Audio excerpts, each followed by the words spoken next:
नमस्कार स्टूडेंट्स, आज के एक और नए वीडियो पर आप सभी छात्रों का स्वागत है।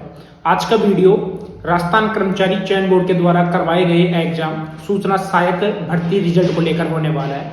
आप सभी छात्रों को पता है कि यहाँ पर जितने भी जो स्टूडेंट है उनका टाइपिंग टेस्ट के बाद में जो रिजल्ट है वो जारी कर दिया गया है। वहाँ पर तकरीबन 7,000 के तकरीबन जो स्टूडेंट है, जैसे नॉन टीएसपी के भी है, साथ में टीएसपी के स्टूडेंट भी है, ठीक है। जैसे आपकी 3400 कुछ आपकी सीटें हैं। और अभी फिलहाल आपको ये क्लियर करना चाहूंगा कि आपका जो डॉक्यूमेंट्स वेरिफिकेशन है वो आपका कब होगा। साथ में काफी छात्रों की जो रैंकिंग है या उसके आधार पर या एक तरीके से उनकी जो कट ऑफ बन रही है, यानी कि जितनी भी जो उनकी परसेंटेज बन रही है 100 में से, तो उसके आधार पर आपको जो फाइनल सिलेक्शन है वो मिलेगा या नहीं मिलेगा, कितने नंबर पर आपको मिलेगा। साथ में डॉक्यूमेंट्स है वो आपका किस संस्था के द्वारा करवाया जाएगा। देखो इस बार क्या है कि इससे पहले जो आपका सूचना सहायक भर्ती हुआ था तो उसमें जो डॉक्यूमेंट्स वेरिफिकेशन है वो राजस्थान कर्मचारी चयन बोर्ड के द्वारा करवाया गया था, ठीक है। लेकिन इस बार क्या है कि यहाँ पर DOIT विभाग के द्वारा आपका डॉक्यूमेंट्स वेरिफिकेशन है वो होगा, यानी कि सूचना प्रौद्योगिकी और संचार विभाग के द्वारा।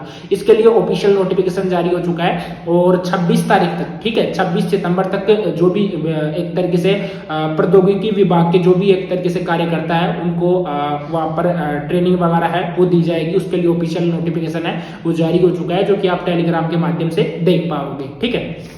अब उसके बाद में राजस्थान कर्मचारी चयन बोर्ड के जो अध्यक्ष है आलोक राज जी, उनके द्वारा एक टिबिट जारी किया गया है, जिसका मैं आपको बिल्कुल क्लियर कर देता हूं। वो साइड में आपको देखने को मिल जाएगा। यहाँ पर देखो क्या है कि DOIT सेक्रेटरी, ठीक है, साहिबा से मेरी कल बात हुई थी। वो सूचना सहायक भर्ती की ऑफलाइन DV प्लान कर रहे हैं, यानी कि एक तरीके से ऑफलाइन आपका डॉक्यूमेंट्स वेरिफिकेशन है वो होने वाला है। इसमें 2 गुना या 1.5 गुना या फिर या और भी ज्यादा या कम, इसका डिसीजन अभी उन्होंने नहीं किया है, ठीक है। स्क्रूटनी फॉर्म्स भरवाने के लिए जल्द ही प्रक्रिया शुरू की जाएगी, उसके बाद ही DV होगी। अब देखो मैं जितने भी स्टूडेंट हैं आप सभी छात्रों को बोलना चाहूंगा कि आपके जो डॉक्यूमेंट्स है वो क्या क्या लगने वाले हैं। डॉक्यूमेंट्स सभी छात्रों के लिए इंपॉर्टेंट रहेंगे और अगर आपको लग रहा है कि आपका फाइनल सिलेक्शन हो जाएगा तो आपको ये डॉक्यूमेंट्स जो यहाँ पर मैं आपको बता रहा हूँ बिल्कुल एग्जैक्ट ये रहेगा कि ऐसा हो सकता है 19-20 का अंतर हो सकता है। जब ऑफिशियल नोटिफिकेशन जारी होगा तब आप सभी छात्रों को क्लियर भी हो जाएगा। और आपको मैं पहले क्लियर कर देता हूँ कि आपका जो डॉक्यूमेंट्स वेरिफिकेशन है वो आपका अक्टूबर के फर्स्ट वीक या सेकंड वीक में है वो आपका स्टार्ट हो जाएगा, जो कि DOIT विभाग के द्वारा ही स्टार्ट किया जाएगा, ठीक है। सबसे पहले यहाँ पर बात करते हैं कि क्या क्या आपके डॉक्यूमेंट्स लगेंगे। देखो यहाँ पर RBSC बोर्ड के स्टूडेंट है, CBSE बोर्ड के स्टूडेंट है, जैसे आप में से काफी स्टूडेंट्स ने BCA वगैरह किया है या आपने BTech वगैरह कंप्यूटर साइंस से किया है या आपने जैसे PGDCA वगैरह किया है, तो किस तरीके से आपके क्या क्या डॉक्यूमेंट्स लगेंगे पूरी जानकारी इस वीडियो के माध्यम से आप सभी छात्रों को मिलेगी, ठीक है। सबसे पहले तो आपकी 10th की मार्कशीट लगेगी। देखो उसमें क्या रहेगा, इसमें आपकी मार्कशीट भी लगती है, साथ में आपका सर्टिफिकेट भी लगता है। लेकिन क्या होता है कि CBSE बोर्ड में तो मार्कशीट तो अलग से आती है और उसका सर्टिफिकेट अलग से आता है। लेकिन क्या होता है जो RBSC बोर्ड है, राजस्थान बोर्ड है, उसमें आपका जो सर्टिफिकेट है और साथ में आपकी जो 10th की मार्कशीट है वो दोनों सेम ही होता है। यानी कि एक तरीके से बोला जाए तो जो आपका ऊपर मार्कशीट में फोटो है उसको सर्टिफिकेट मान लिया जाता है और नीचे जो आपके नंबर वगैरह आपको शो करते हैं उसको एक तरीके से मार्कशीट मान लिया जाता है। उसी तरीके से आपकी 12th की मार्कशीट लगेगी, उसमें भी आपका सेम रहेगा कि जो CBSE बोर्ड के स्टूडेंट रहेंगे उनके लिए मार्कशीट अलग से रहेगी, साथ में जो सर्टिफिकेट है 12th का वो अलग से रहेगा। और RBSC के लिए सेम ही आपकी 12th की मार्कशीट है वो लगने वाली है, ठीक है।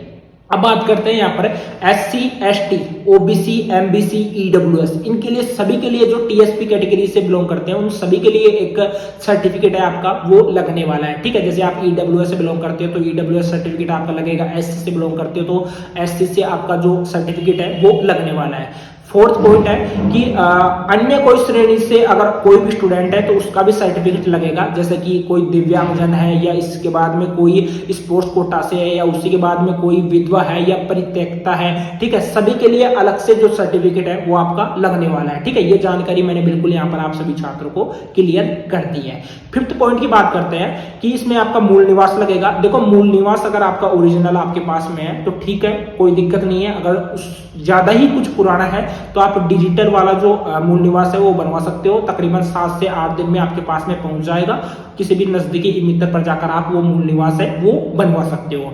6 पॉइंट की बात करते हैं। यहाँ पर आपकी जो ग्रेजुएशन की मार्कशीट है वो आपकी लगने वाली है। अब इसमें क्या है कि जैसे आप बीसीए करते हो, पीजीडीसीए करते हो या बीटेक वगैरह आप सीएस ब्रांच से करते हो, तो उसकी आपकी जो ओवरऑल मार्कशीट है वो आपकी लगती है। ठीक है, उसमें क्या होता है कि उसमें आपका देखा जाता है, जैसे ओवरऑल मार्कशीट है, जैसे आप मान लीजिए जैसे आपका 3 साल का हो गया, ठीक है, 3 साल की आपकी बीसीए हो गई, तो बीसीए की आपकी 6th सेमेस्टर है, यानी कि 6 सेमेस्टर है, 6 सेमेस्टर की आपकी मार्कशीट है वो आपकी लगेगी। साथ में जो आपकी फाइनल मार्कशीट रहती है, ठीक है, 6 सेमेस्टर की, वो भी आपकी लगने वाली है। ठीक है, ये पूरी जानकारी आपके पास में होनी चाहिए, पूरे डॉक्यूमेंट्स आपके पास में होने चाहिए। अब उसी के साथ में ओवरऑल मार्कशीट तो आपकी लगने वाली है पर सेमेस्टर। नेक्स्ट बात करते हैं पोस्ट ग्रेजुएशन की। साथ में अगर आपके पास में डिग्री है तो ठीक है, अगर जैसे आपके पास में बीसीए की डिग्री है तो ठीक है, अगर नहीं है तो आपकी जो प्रोविजनल डिग्री है वो भी आप लगवा सकते हो। ठीक है, कोई दिक्कत उसमें नहीं रहती है। अब उसके बाद में बात करते हैं यहाँ पर जिन स्टूडेंट्स ने पोस्ट ग्रेजुएशन वगैरह कर रखा है, जैसे जिन स्टूडेंट्स ने एमसीए वगैरह कर रखा है, एमटेक वगैरह कर रखा है कंप्यूटर साइंस से, ठीक है, तो उन स्टूडेंट्स की यहाँ पर बात करते हैं। तो आपकी भी जो प्रोविजनल डिग्री है वो आपकी लगती है। अगर आपके पास में जो मेन डिग्री है वो नहीं है तो आप प्रोविजनल डिग्री भी लगा सकते हो। ठीक है, नेक्स्ट बात करते हैं यहाँ पर 8 नंबर का जो पॉइंट है वो आपका है कि लास्ट कोर्स आपने क्या किया था। जैसे कि आपने मान लीजिए आपने जैसे पीजीडीसीए किया है, बीसीए किया है, तो जिस भी संस्था से जो कोर्स वगैरह किया है, जैसे आपने बीसीए आपने किसी भी कॉलेज से कर ली, तो जहां से आपने फाइनल पास किया है तो उसी कॉलेज से आपको जो कैरेक्टर सर्टिफिकेट है, चरित्र प्रमाण पत्र है, वो आपको बनवाना होगा।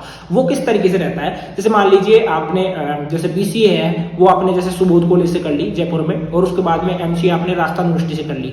अब आपका डीवी होगा, डॉक्यूमेंट्स वेरिफिकेशन होगा सूचना सहायक भर्ती के लिए, इंफॉर्मेटिक्स असिस्टेंट के लिए, तो आपका जो लास्ट आपने कहां से एमसीए किया था उसका आपका कैरेक्टर सर्टिफिकेट है वो लगता है। और कैरेक्टर सर्टिफिकेट आपके 3 लगते हैं, एक तो आपका जैसे कॉलेज वाला हो गया, और 2 आपका गजेटेड ऑफिसर, यानी कि जो राज्य पत्रित जो अधिकारी रहते हैं जिनके पास में मोहर लगाने का ऑप्शन होता है, जैसे कि कोई कॉलेज का प्रोफेसर वगैरह हो सकता है। ठीक है, उसी के बाद में जैसे कोई गजेटेड एक ऑफिसर के रूप में जैसे कोई तहसीलदार वगैरह हो सकता है, या एक तरीके से कोई डॉक्टर वगैरह हो सकता है, तो जिनके पास में मोहर वगैरह लगाने का ऑप्शन होता है तो वो गजेटेड ऑफिसर के रूप में ही माने जाते हैं। ठीक है, नेक्स्ट बात करते हैं यहाँ पर कि 9th नंबर का पॉइंट है कि अगर आपके पास में जैसे दहेज संबंधी आपके पास में आपका सर्टिफिकेट है वो होना चाहिए, विवाह प्रमाण पत्र आपका होना चाहिए, बच्चों के संबंध में जो घोषणा पत्र है वो आपका होना चाहिए। अगर ये सर्टिफिकेट अगर आप इनसे बिलोंग करते हो तो ये सर्टिफिकेट भी आपके पास में होने चाहिए, जो कि काफी मैंडेटरी होते हैं। ठीक है,